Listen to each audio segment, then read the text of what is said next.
Hi, we're going to read the book Letters to God today.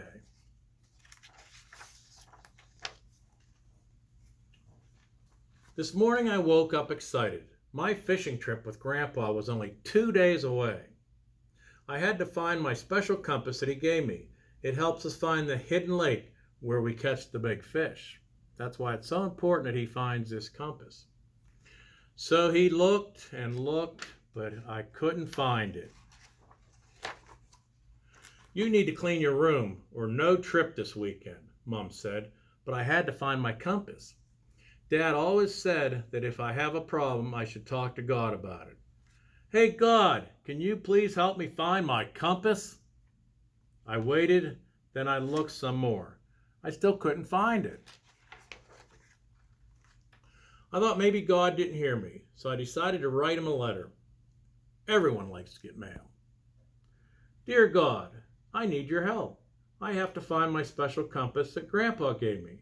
That's my little brother. He keeps grabbing my pencil. Maybe after you help me find my compass, you can make him stop being a pest. Thanks, love, Tyler. So now over here you can see where Tyler put the letter in an envelope and is licking it to go mailing. I put the letter in an envelope. I didn't have God's address, but I figured the mailman would know it. So here he is off walking down the street, and on his way to the mailbox, I saw Mrs. Green looking up in her tree. Patches was stuck and wouldn't come down. And Patches is this cat, and that cat is called a calico cat, and that describes the color of it.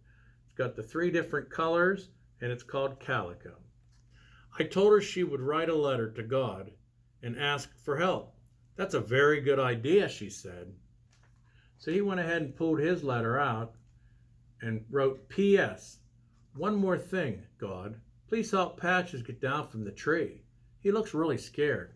And if we come back over here and look, you can see his eyes and his mouth. You can barely see his mouth, but there's concern there. I had another idea. I opened my envelope and asked God to help Patches for Mrs. Green, which is what we just read. Now here's his friend Sam sitting here, and he kind of goes up to her and he says down the street, he sees his best friend Sam. She seems sad. My dad lost his job, she said. We might have to move.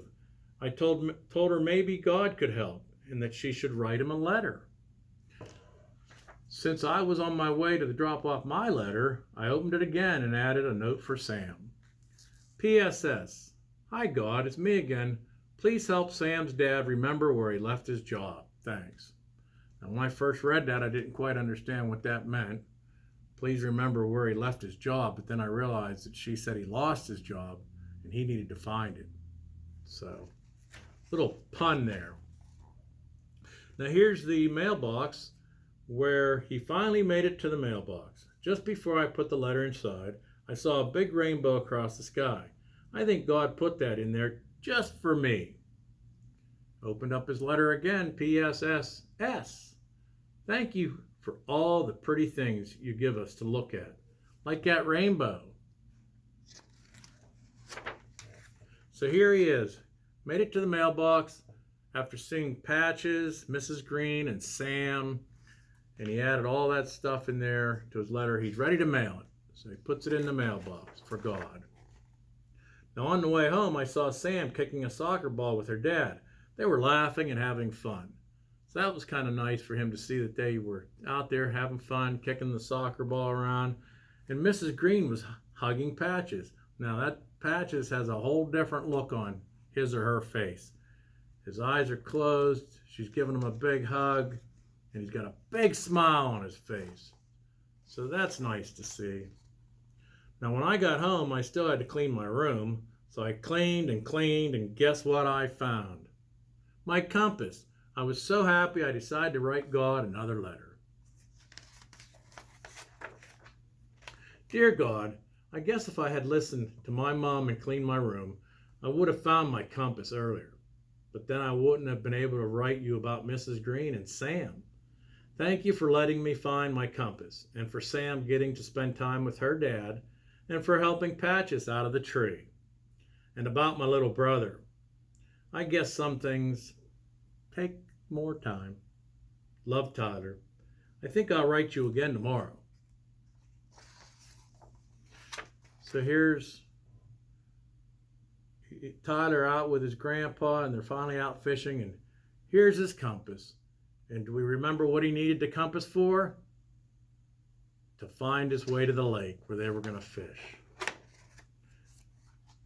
So now, in the back of the book here, this story kind of inspired the movie Letters to God. And I'm going to read about Tyler Doughty. Was born in Nashville, Tennessee. And here's a picture of him. Get a better picture of this gentleman.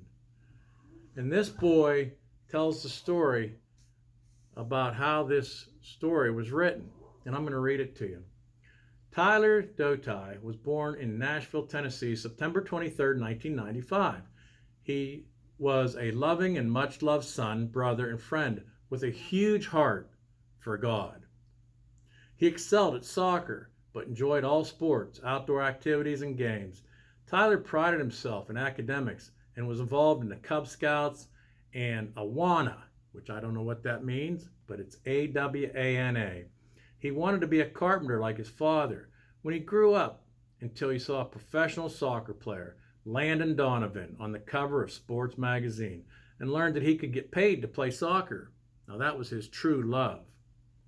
In January 2003, Tyler was diagnosed with medulloblastoma, a rare childhood brain tumor.